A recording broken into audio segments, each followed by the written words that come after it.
Hello दोस्तों, कैसे हो आप सब। स्वागत है आप सभी का आपका अपना चैनल क्लासेस में। दोस्तों, आज के सेशन में हम लोग क्लास 12th बायो का लॉन्ग टाइप क्वेश्चन देखने वाले हैं, जो कि वेरी वेरी इंपॉर्टेंट है।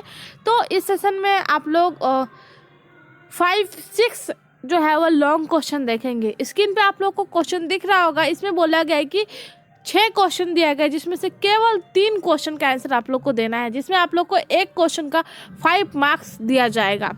तो अंत तक बने रहिए, इस सेशन को स्किप मत कीजिए, क्योंकि ये जो सेशन है वेरी वेरी इंपॉर्टेंट है। आप सबके हिसाब से 15 मार्क्स का सवाल है, तो छोड़ना बिल्कुल नहीं है। तो आई होप आप लोग को ये सेशन पसंद आए। तो वीडियो शुरू करने से पहले आप लोगों से रिक्वेस्ट है कि आप लोगों ने अभी तक हमारे चैनल को सब्सक्राइब नहीं किया है तो वीडियो को लाइक करें, चैनल को सब्सक्राइब करें और बेल आइकन को दबा दें, ताकि जितने भी अपडेट्स हो सबसे पहले आपके पास पहुंचे। और ज़्यादा से ज़्यादा अपने दोस्तों में शेयर करिए और अंत तक बने रहिए। तो चलिए इस सेशन को शुरू करते हैं।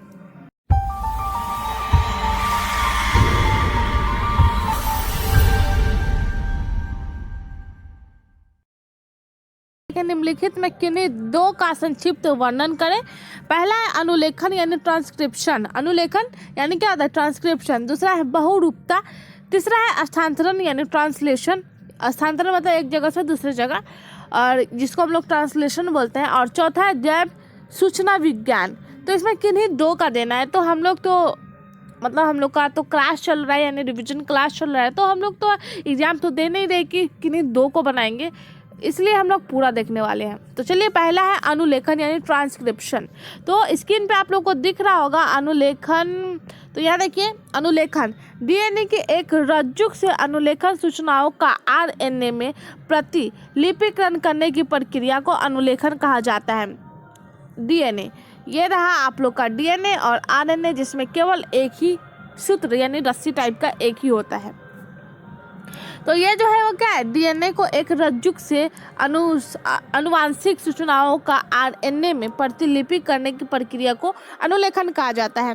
जैसे कि यहाँ जो है वो अनुलेखन की प्रक्रिया में क्या होता है? 5' से 3' की ओर जाता है। तो ये जो हो गया, क्या हो गया? ये मतलब कोडिंग सूचना है, जो कि अनुवांशिक सूचना देता है। अगर 3 को 5 के पास भेजना है तो ये इस तरह का हो जाता है। 3 को अगर 5 की तरफ भेजना है तो ये रहा 3 और ये रहा 5। तो इस प्रकार से जो होता है वो क्या होता है? कोडिंग के थ्रू जो है वो सूचना प्रदान किया जाता है, अनुवांशिक सूचना। तो जो कि क्या होता है? डीएनए की एक रज्जुक जो है वो आरएनए को जाकर के ये सूचना प्रदान करता है, जिसे हम लोग बोलते हैं अनुलेखन। यहाँ भी पूरकता का सिद्धांत अनुलेखन प्रक्रम को नियंत्रण करता है। अब ये सब प्रोसेस हो रहा है तो कोई ना कोई तो नियंत्रण करेगा ही। ये सब हर एक जगह कोई ना कोई जो होता है वो नियंत्रण करने वाला ही होता है। तो यहाँ भी पूरकता का सिद्धांत बोला गया है। तो पूरकता का सिद्धांत जो है वो अनुलेखन प्रक्रम को नियंत्रण करता है, यानी वो अपने देखभाल करता है, उसको जो है वह मतलब अपने आसपास ही उसको रखता है, यानी उसको देखभाल करता है। तो नियंत्रित करना इसी को, जो कंट्रोल में रहे। तो जिसमें एडिनोसिन थाइमिन की जगह पर और यूरेसिल जो है वह क्षारयुक्त बनाता है। एडिनोसिन जो है वो क्या है? हमेशा थाइमिन की जगह पे होता है। एडिनोसिन अगर है यहाँ पे तो यहाँ पे थाइमिन ही हो जाएगा, यूरासिल नहीं हो सकता, या फिर एक्सेट्रा जो है ये सब नहीं हो सकता है। तो ये जो है वो क्या है? थाइमिन के साथ होता है। यूरासिल जो है क्षार युग्मक बनाता है। तो अनुलेखन तो हो गया। ट्रांसक्रिप्शन यानी जो है वो क्या है? डीएनए से आरएनए में जो है वो जो भी सूचना जाती है अनुवांशिक की, वो क्या कहलाता है? अनुवांशिक लेखन कहलाता है। तो अब बचा हम लोग का दूसरा है बहुरूपता, यानी जिसके बहुत सारे रूप है। बहुरूपता यानी जिसके बहुत सारे रूप है। तो देखिए यहाँ पे बहुरूपता।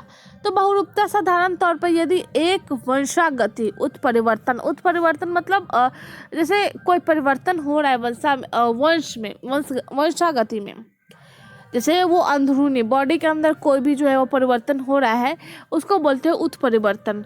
तो जनसंख्या में उच्च आवृत्ति से मिलता है, इसे हम लोग डीएनए की बहुरूपता कहते हैं। यानी बहुरूपता यानी पहला बहु मतलब क्या हो जाता है? एक वचन बहुवचन आप लोगों ने पढ़ा होगा। एक वचन जिसके एक वचन होते हैं, दो ही वचन जिसके 2 वचन हो सकते हैं, बहुवचन जिसको 2 से ज़्यादा वचन हो सकते हैं।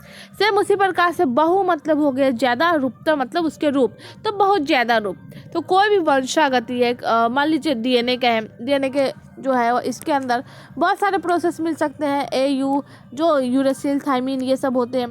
तो इसके अंदर जो है वो क्या है, बहुत सारे वंशागत उत्परिवर्तन होते हैं जिसमें बहुत सारे रूप दिखने को मिलते हैं, जिसे हम लोग क्या बोलते हैं, डीएनए की बहुरूपता। उपरोक्त विभिन्नता की संभावना डीएनए अनुक्रम में ज्यादा होती है। संभावना डीएनए अनुक्रम में ज्यादा होती है, वह इन अनुक्रमों में होने वाला परिवर्तन व्यक्ति की प्रजनन क्षमता को प्रभावित नहीं कर पाता। इसमें जो मतलब जो चेंजेस होता है, जो परिवर्तन होता है, वो किसी भी व्यक्ति की प्रजनन क्षमता को प्रभावित नहीं कर पाता है। प्रजनन क्षमता मतलब रिप्रोडक्शन, समझ में आ रहा होगा। इस क्षमता को जो है वो प्रभावित नहीं कर पाता है। इस तरह से उत्परिवर्तन एक पीढ़ी से दूसरी पीढ़ी में एकत्रित होते रहते हैं। एक पीढ़ी से, मान लीजिए दादा के समय से चलते आ रहा है तो पापा में आएंगे, पापा के बाद जो भी हो उनका बेटा होगा, उनके अंदर जाएगा, फिर उनके आने वाले बेटा, ये एक तरह से क्या होता है, जनरेशन चलता रहता है।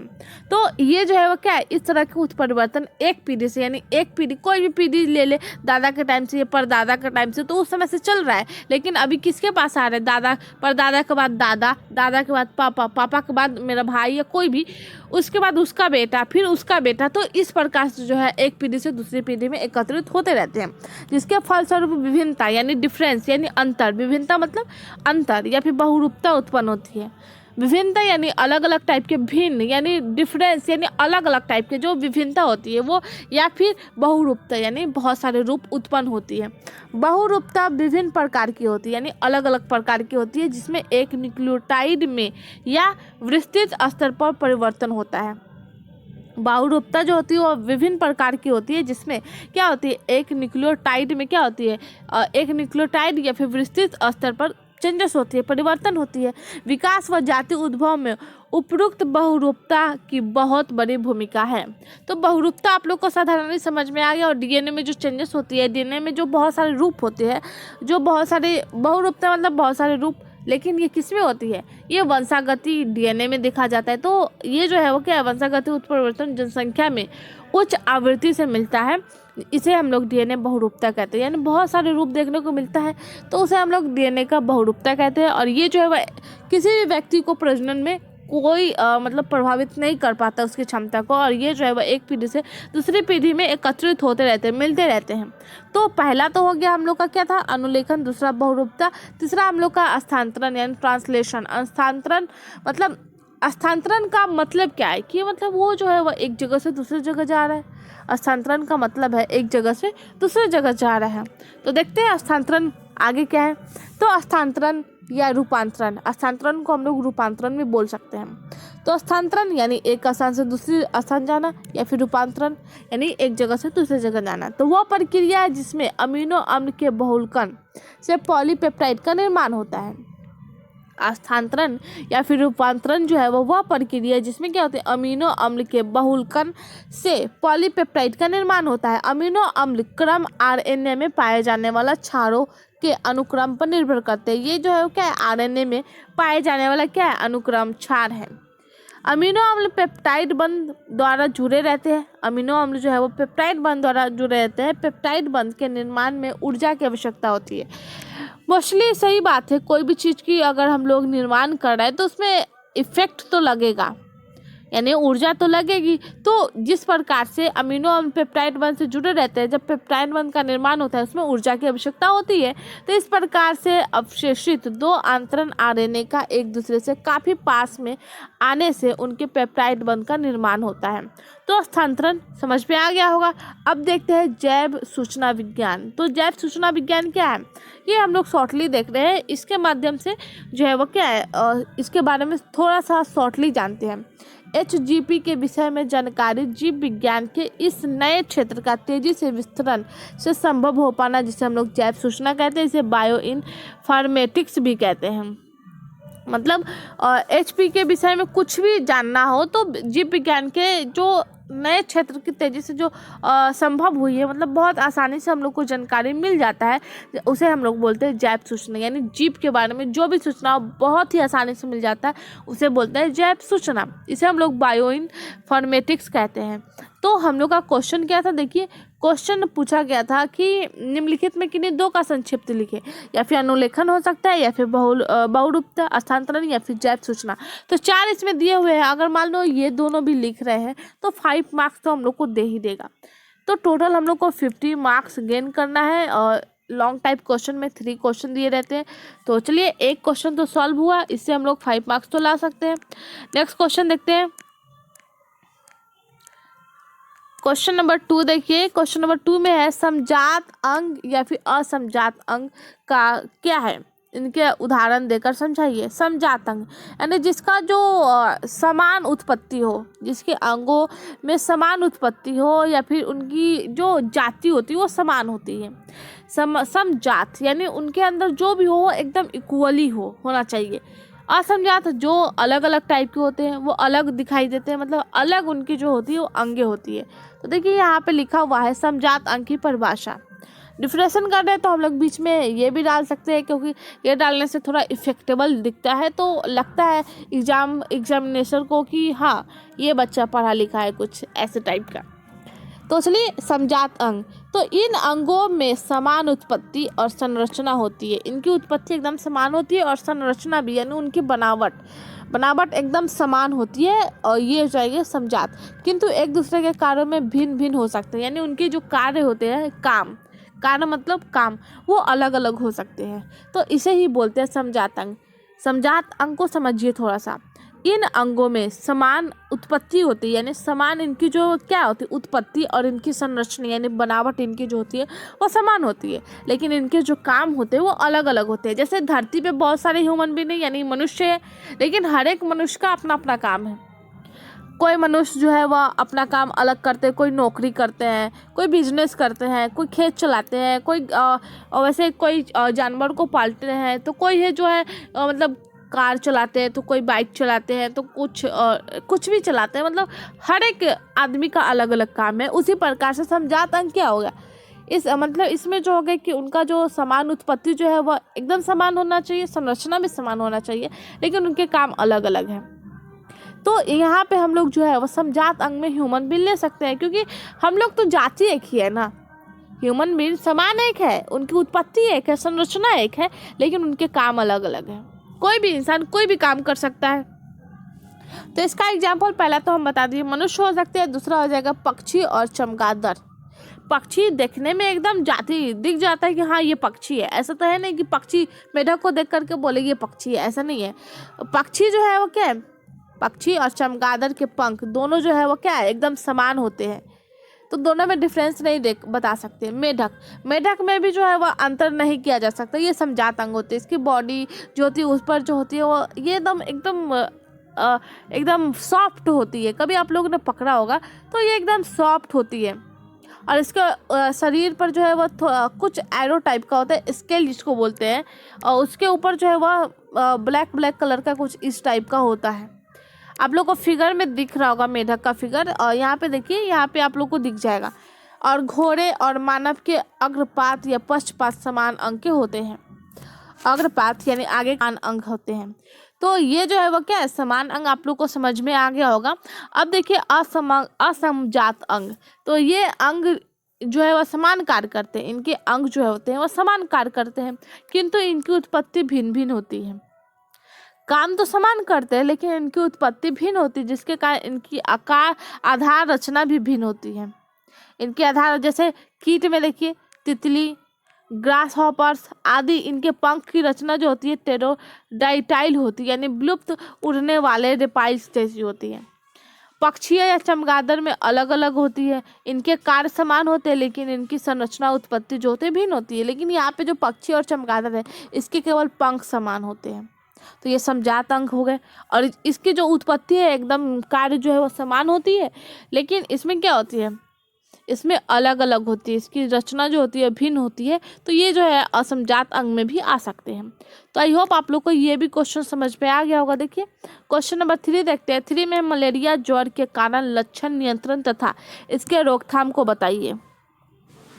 मलेरिया ज्वर के कारण बताइए, लक्षण बताना है, इसकी नियंत्रण, इसको कंट्रोल कैसे किया जा सकता है, और इसके रोकथाम, इसको कैसे रोका जा सकता है। तो चलिए देखते हैं। पहला है हम लोग का, देखिए स्क्रीन पे दिख रहा होगा आप लोग को कि पहला हम लोग को जानना है कि मलेरिया ज्वर है क्या। तो मलेरिया ज्वर, मलेरिया परजीवी प्लाज्मोडियम की 4 प्रजातियों के स्पोरोजोइट जो मादा एनोफिलिक मच्छर के लार से में स्थित होता है। आप लोग 6-7 से पढ़ते आए होंगे कि मलेरिया किसके कारण फैलता है, तो एनोफिलीज मच्छर से, मादा एनोफिलीज मच्छर से, नर से नहीं, मतलब उसके काटने से नहीं होता है, मादा के काटने से होता है। तो इसमें जो होता है मलेरिया परजीवी प्लाज्मोडियम की 4 प्रजाति होती है, जिसमें स्पोरोफाइट जो है वो क्या है, मादा एनोफिलिक मच्छर के लार में स्थित होता है। इस मच्छर द्वारा स्वस्थ मनुष्य को काटने से मानव शरीर में पहुंचने के कारण जो है मलेरिया ज्वर होता है। तो मलेरिया ज्वर का कारण समझ में आ गया कि मादा एनोफिलिक मच्छर के काटने से होता है। तो वैसे हम लोग ये भी लिख सकते हैं नॉर्मली कि मलेरिया जो है वो मादा एनोफिलिक मच्छर के काटने से होता है, लेकिन इतना लिखे तो काफ़ी नहीं है, क्योंकि 5 मार्क्स लेना हम लोग को।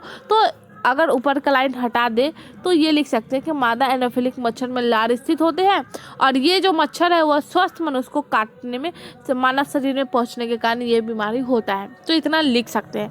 शॉर्टली आप लोग को जो समझ में आए वो एक पेपर में बनाते जाइए, क्योंकि अब नहीं लिखेंगे तो कब लिखेंगे। तो लिख सकते हैं, एग्ज़ाम का डेट जैसे ही आ जाएगा वैसे आप लोग रिविज़न करने लगेगा। तो चलिए बढ़ते हैं आगे। क्वेश्चन देखिए, अगला है कि इसके लक्षण बताना है। तो मलेरिया ज्वर के लक्षण, नियमित अंतराल पर जारा के साथ बुखार आना, इनके लक्षण क्या हो जाएगा, बुखार आना, कपकपाहट के साथ शरीर के तापक्रम करीब 160 मतलब 106 डिग्री फीवर तक बढ़ जाना, ये जो है वो क्या है, मलेरिया का ये है, मलेरिया का लक्षण है। नॉर्मली इंसान को 100 फीवर हो जाए तो उसकी हालत एकदम ख़राब हो जाती है, 100, और 101 या 2 हो जाए तो लोग कहते हैं कि बाप रे उसका इतना फीवर है कि वो आईसीयू में भर्ती है, इस प्रकार से। तो मलेरिया जो लक्षण है ये तो पूरे 106 डिग्री फीवर बढ़ा देता है, इतना कपकपाहट होती है, वो भी कपकपाहट के साथ, तो कितना खतरनाक है। पहले तो बुखार लगता है, दूसरा कपकपाहट के साथ जो है वो शरीर के तापक्रम करीब 106 डिग्री फीवर तक बढ़ जाना, ये जो है वो मलेरिया का लक्षण है, जिसके कारण शरीर में थरथराहट भी होती है। थरथराहट यानी सर अभी ठंड के मौसम है, आप लोग को ठंडी लग रही होगी तो उस समय जो दांत ऊपर नीचे जो होती है वो फीलिंग जो कश्मीर वाली आती है, वही फीलिंग उस टाइम भी आता है। अभी तो हम लोग को लगता है कि ठंडा है उसको ये कर लेंगे, लेकिन जो मलेरिया का लक्षण होता है उसमें बहुत बुरा हाल रहता है। तो ये हो गए। आगे देखिए, उच्च ज्वर के बाद अधिक पसीना आना, मतलब पहले फीवर तो आ जाता है लेकिन वो पसीना, उसके बाद जब ज्वर ठीक हो जाता है यानी बुखार ठीक हो जाता है तो बहुत पसीना आता है, इतना पसीना आता है जैसे समझो कि कहीं रूम में बंद है, चारों तरफ से आग लगी है, वैसा वाला फीलिंग आता है, इतनी गर्मी होती है। अत्यधिक समय के बाद यकृत पलीहा का बढ़ जाना, भूख में कमी, मतलब ये अत्यधिक समय के बाद जो है वो क्या होता है, यकृत पलीहा का बढ़ जाता है और भूख में कमी, मतलब भूख नहीं लगती है। तो ये जो है मलेरिया का लक्षण है। अब देखते हैं इसके नियंत्रण। तो इसके नियंत्रण जो हो जाएगा, मलेरिया का नियंत्रण एवं रोकथाम सम्मिलित प्रयास है जो निम्नांकित क्रियाविधि से संभव है। पहला, एनोफिलीज मच्छर के जनन को नियंत्रित करने, इसके लिए जनन स्थल पर इनके लार्वा को ही मार दिया जा सकता है। इस कार्य के लिए जल सतह पर केरोसिन तेल का छिड़काव कर दिया जाता है। केरोसिन जिसे हम लोग मिट्टी का तेल भी बोलते हैं, तो केरोसिन तेल का छिड़काव किया जाता है एवं स्थिर जलस्रोतों में लार्वा खाने वाली मछली को डाला जाता है, मतलब जो लार्वा खाते हैं वो मछली को डाल दिया जाता है। तो इससे जो है वो मलेरिया मच्छर जो है वह अपना मतलब ये अपनी प्रजाति को नहीं बढ़ा सकती। दूसरा है, मच्छर के काटने से बचने के लिए मच्छरदानी का प्रयोग करके शरीर पर सरसों तेल या क्रीम लगा करके सोना चाहिए, तो इससे जो है वह मच्छर नहीं काट पाएंगे। तो ये रहे हम लोग का नियंत्रण। तो क्वेश्चन देखिए, क्वेश्चन पूछा गया था कि इसके नियंत्रण या रोकथाम, तो रोकथाम और नियंत्रण दोनों एक ही है। तो आप लोग को समझ में आ गया होगा, तो इतना 5 मार्क्स हम लोग को मिल ही जाएगा। तो बढ़ते आगे। क्वेश्चन नंबर 4 है, डेयरी फार्म में दुग्ध यानी दूध उत्पादन की मात्रा बढ़ाने तथा उसके गुणवत्ता सुधारने में क्या क्या उपाय हैं। तो चलिए डेयरी फार्म के बारे में आज हम लोग जानते हैं। तो दुग्ध व्यवस्था यानी दूधशाला, जहाँ पे दूध व्यवस्था की जाती है, डेयरी फार्म दुग्ध या दूध उत्पादों से संबंधित होती है। दूधशाला वाले जंतुओं में मुख्यतः गाय भैंस आती है जो दूध प्राप्त करने के लिए पाली जाती है। दुग्धशाला ऐसे स्थल है जो दूध उत्पादन के लिए दुधारू जंतुओं को पालने व जनन करने के लिए होता है। तो जैसे कि आप लोग जानते होंगे जो बाहर से पैकिंग जैसे सुधा डेयरी होती है जहाँ से दूध मिलते हैं, सुधा हो गया, असम हो गया और बहुत सारे होते हैं जो जहाँ से हम लोग को दूध मिल जाता है। तो ये जो होती है इसे हम लोग डेयरी फार्म बोलते हैं, डेयरी से मिलती है।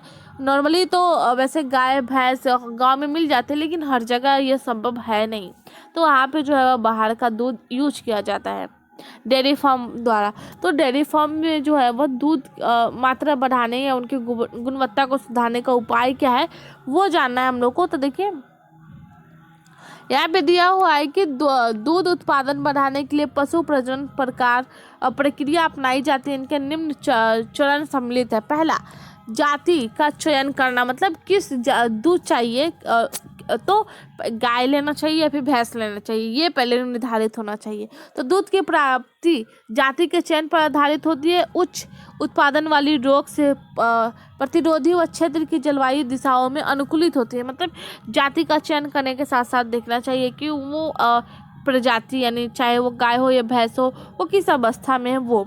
दूसरा है कि चौपाया का रहने मतलब जो चौपाया का रहने का स्थान, मतलब जो चार पैर वाली जो जंतुएं होंगे जिसे हम लोग गाय या भैंस बोल सकते हैं। तो अगर दोनों में से कोई पाल रहा है तो जो रहने की जगह है वो देखना चाहिए। तो कैसी होनी चाहिए, यह विस्तृत फैला हुआ छतदार होना चाहिए लेकिन बालू सीमेंट युक्त फर्श के साथ वायुदार होना चाहिए जिसे मूत्र बह सके या गोबर को निकाला जा सके। यानी कि जो जंतु पाल रहे हैं दूध के लिए तो वहाँ पे जो है वह ये सब गंदगी नहीं होनी चाहिए। अगर मूत्र मतलब वहाँ पे जो है वो भैंस मूत्र कर रहा है तो वो आसानी से बह जाना चाहिए और गोबर निकलना चाहिए। ऐसा नहीं कि ऐसा जगह रखे जो वहाँ से निकल ना सके और उसी में जो है वह रहे, तो उस प्रकार से बहुत सारे प्रकार की बीमारी हो सकती है। तो चौपाया का रहने का स्थान हो गया।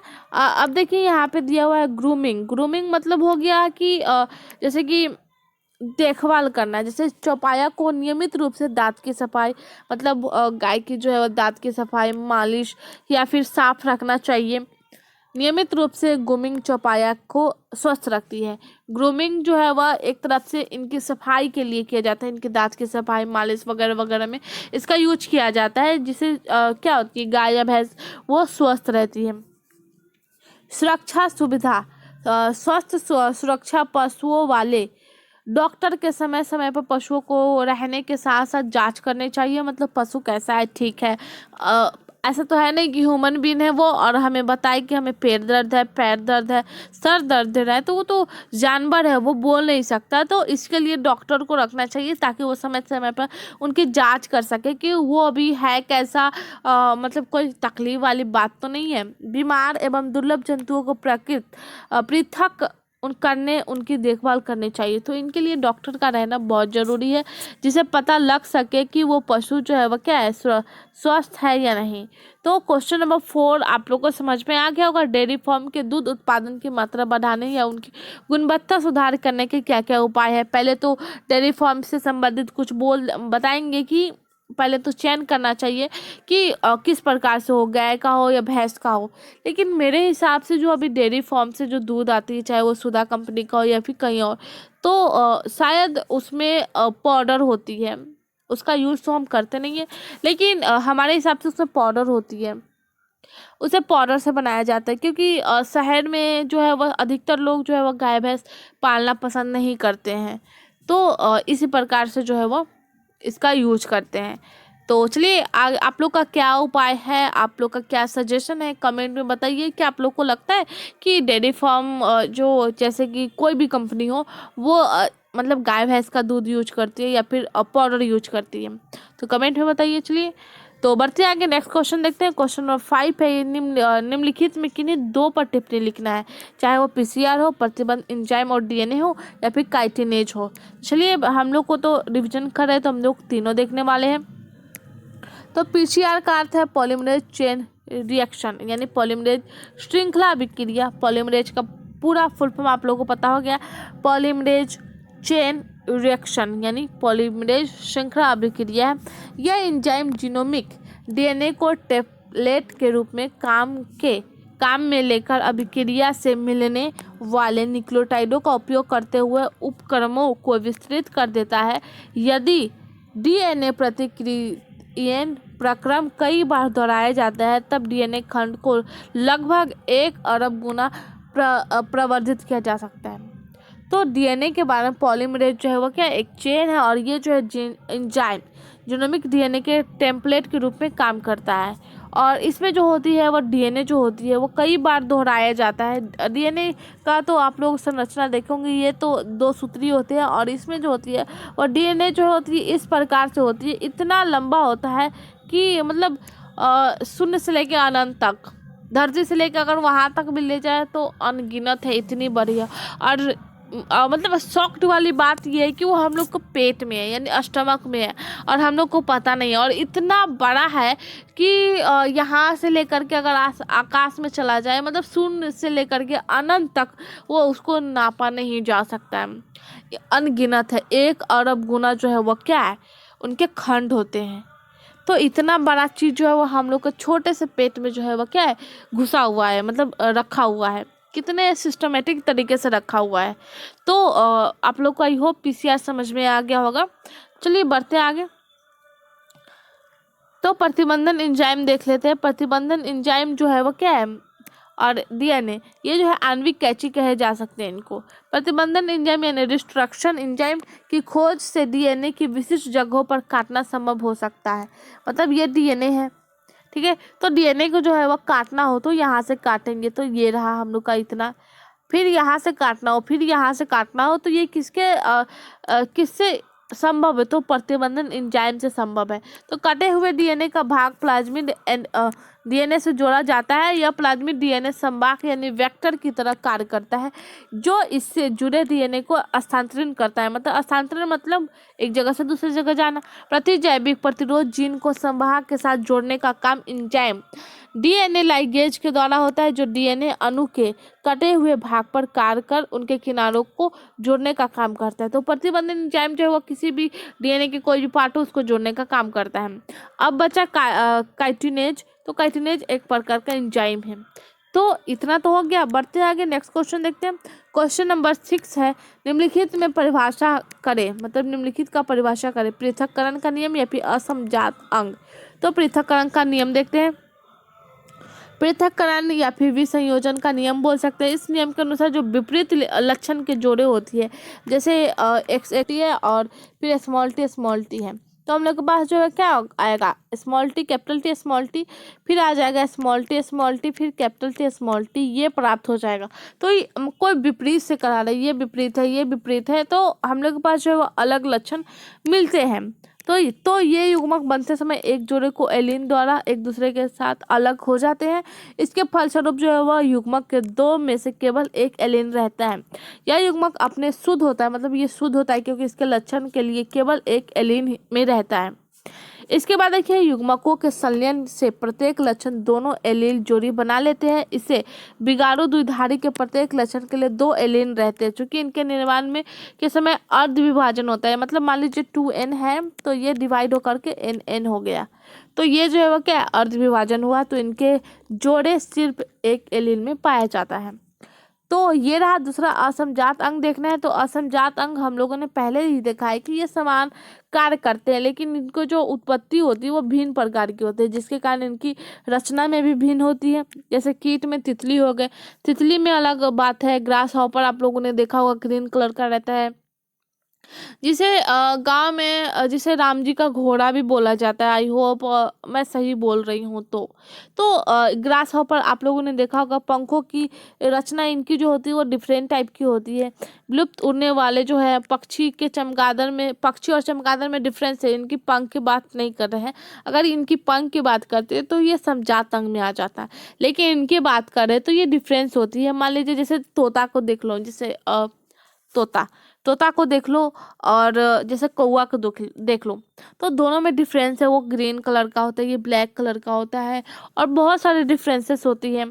तो इसके वजह से जो है असमजात अंग में आ जाएंगे। तो पक्षी एवं कीटों के पंख असमजात होते हैं। अगर बात होता है पक्षी और चमगादड़ के पंख तो ये समजात होंगे। एमसीक्यूज में काम आएगा। दोनों के कार्य जो होते हैं एकदम समान होते हैं, उड़ने के लिए ही होते हैं, लेकिन डिफरेंस होती है। पक्षी के जो होते हैं वो अलग होती है, कीट के जो होते हैं वो अलग होती है पंख। तो ये असमजात अंग हो गए।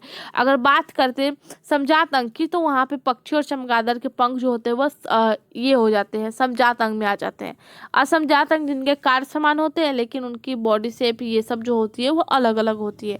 तो इनके मतलब पंख तो अलग है, असमजात अंग है, लेकिन किस लिए है? उड़ने के लिए है। मछली जो है वह मान लीजिए डिफरेंट टाइप की, रोहू है, कतला है, ये सब है, लेकिन मछली तो है, उसके शेप अलग अलग है, लेकिन रहते तो पानी में है। उनके अंदर गिल्स तो है, सांस लेने के लिए है ना, गिल्स से ही सांस लेते हैं ना वो। तो ये सब है। तो आई होप ये सेशन आप सबको पसंद आया है। तो लाइक करिए, चैनल को सब्सक्राइब करिए और शेयर किए बिना जाइए मत। धन्यवाद।